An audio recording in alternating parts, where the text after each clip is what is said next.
صلی اللہ علیہ وسلم۔ دیکھیں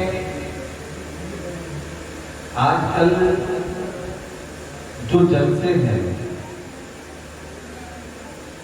وہ جلسے صحیح معنوں میں ایسے ہونا چاہیے کہ جس سے قوم کا کوئی نہ کوئی فائدہ ہو،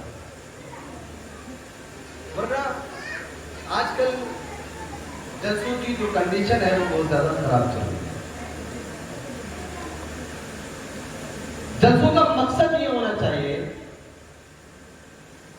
کہ جب ہم جلسہ سننے کے لیے گھر سے تشریف لے کر کے آئیں، علماء کرام کے بیانات کو سنیں تو اس کو سننے کے بعد سب سے پہلے اس پر عمل کریں،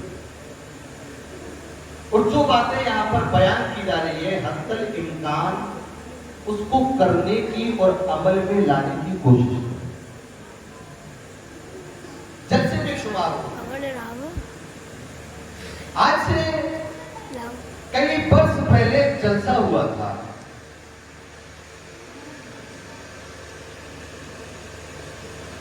جس جلسے میں خطیب حضور مفتی اعظمی علامہ ارشد القادری تھے،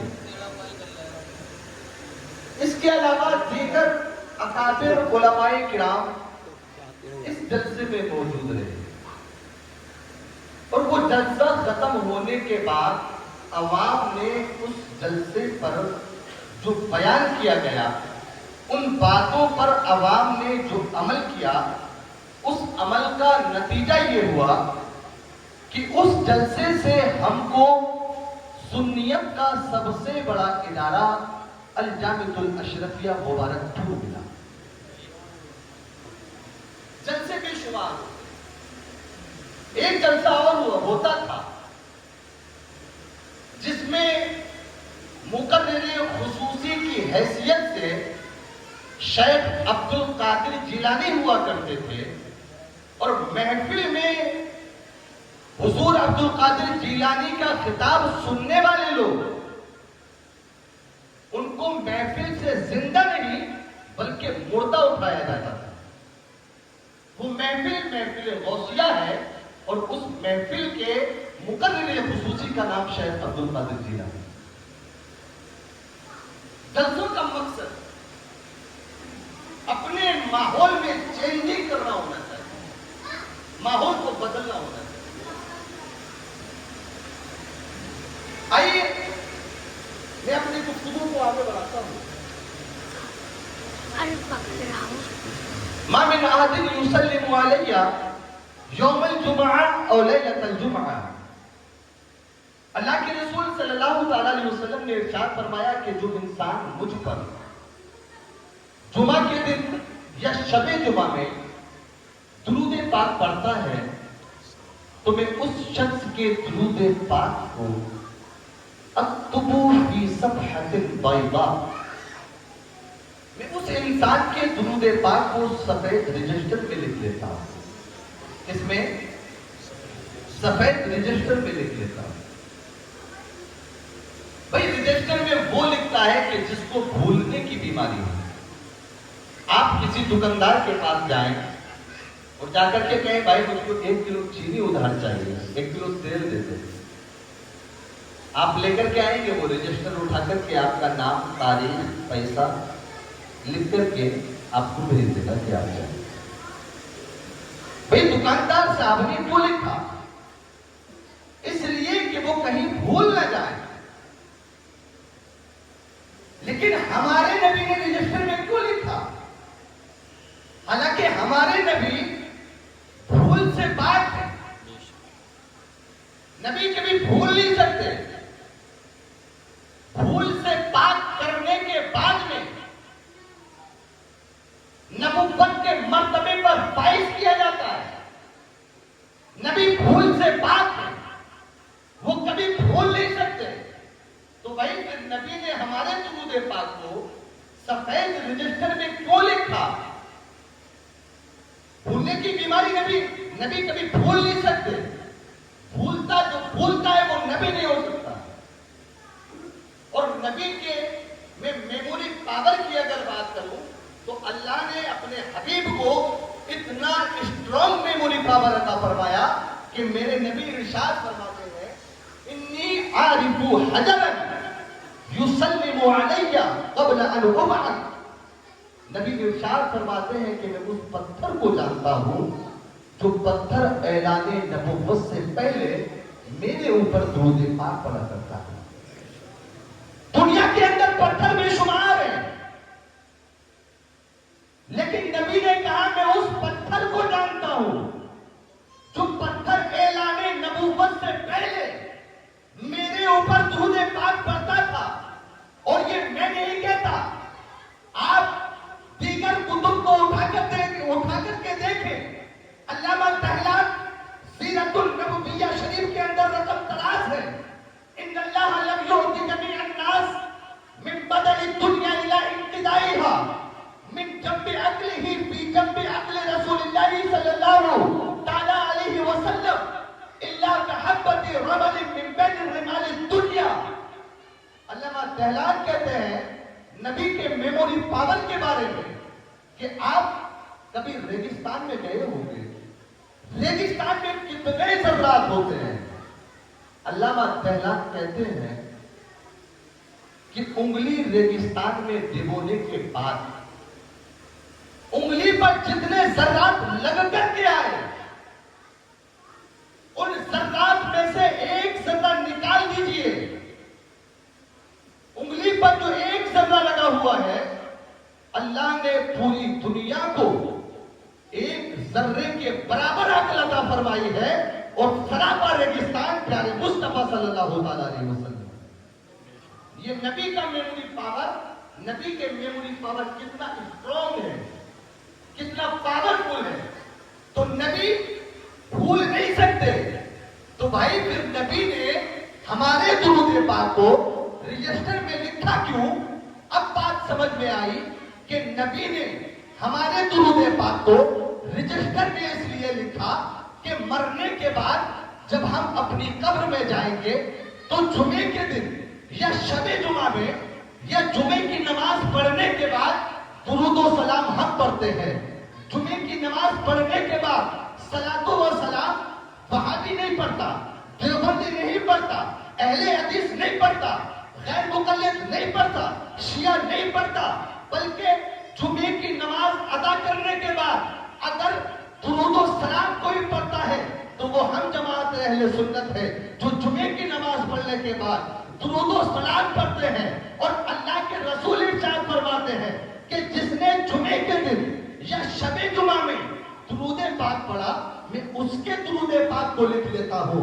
تو مرنے کے بعد جب ہم قبر میں جائیں گے اور قبر میں پیارے مصطفیٰ تشریف لے کر کے آئیں گے، میرے بھائی آج ہم دنیا کے چکر میں پڑ گئے، دنیا کی بے وفائی اگر ہم دیکھ لیں تو اس دنیا کو ہم ترک کر دیں۔ میرے بھائی بند کوٹری میں یہ دنیا والے ہمیں بند کر کے چلے آتے ہیں، لیکن قبر کو روشن کرنے کے لیے قبر میں نہ ہمارا باپ آتا ہے، نہ ہمارے رشتے دار آتے ہیں، نہ ہمارے گھر والے آتے ہیں۔ اگر ہم لوگوں کی قبر کو روشن کرنے کے لیے سب سے پہلے قبر میں اگر کوئی تشریف لے کر کے آتا ہے تو وہ ہمارے پیارے نبی صلی اللہ تعالی علیہ وسلم ہے۔ اور اسی کو اعلیٰ حضرت نے کہا کہ قبر میں لے لائیں گے تا حشر چشم نور کے جلوہ فرما ہوگی جب طلعت رسول اللہ کی۔ نبی نے رجسٹر میں لکھا،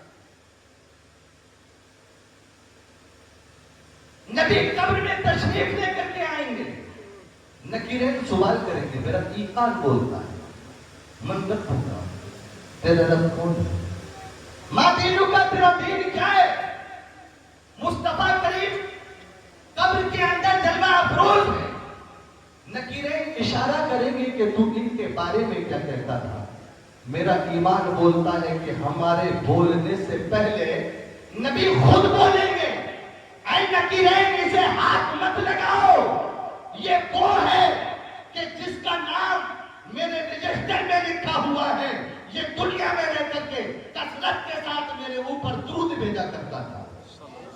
اور میرا ایمان بولتا ہے جب قبر کے اندر بریلی کے امام سے سوال کیا ہوگا کہ ان کے بارے میں تو کیا کہتا تھا، تو میرے امام نے برجستہ یہ جواب دیا ہوگا، انہیں جانا، انہیں مانا، نہ رکھا غیر سے کام، للہ الحمد میں دنیا سے مسلمان.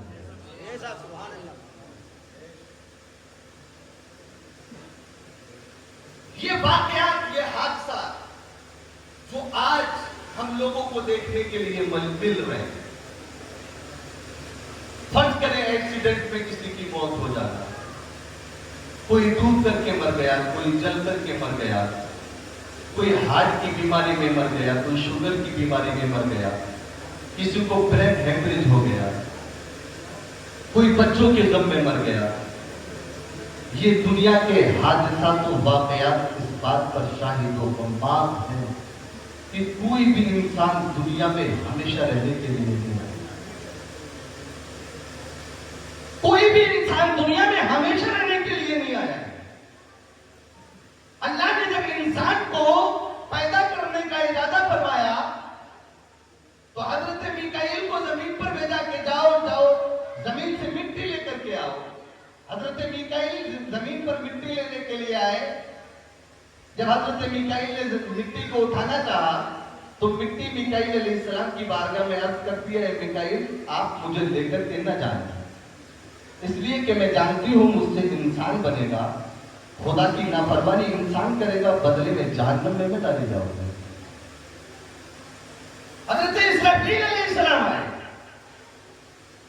مٹی کو اٹھانا چاہا. مٹی نے پھر سے وہی کہا، آپ مجھے لے کر کے نہ جائیں، میں جانتی ہوں کہ مجھ سے انسان بنے گا، خدا کی نافرمانی انسان کرے گا، بدلے میں جہنم میں جاؤں گا.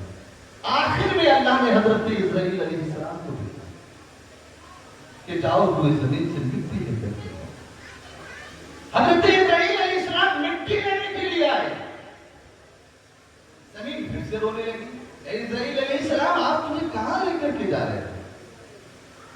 مجھے پتا ہے کہ میں مٹی ہوں، مجھ سے بنے گا انسان، خدا کی نافرمانی انسان کرے گا، بدلے میں جہنم میں جاؤں گی. حضرت اسرائیل علیہ السلام نے کہا کہ میں مانوں گا نہیں، اس لیے کہ مجھے خدا نے بھیجا. حضرت اسرائیل علیہ السلام مٹی لے کر کے خدا کی بارگاہ میں پہنچتے ہیں. یہی وجہ ہے کہ اللہ نے انسان کی روح قبض کرنے کے لیے حضرت میکائیل کو مقرر نہیں کیا.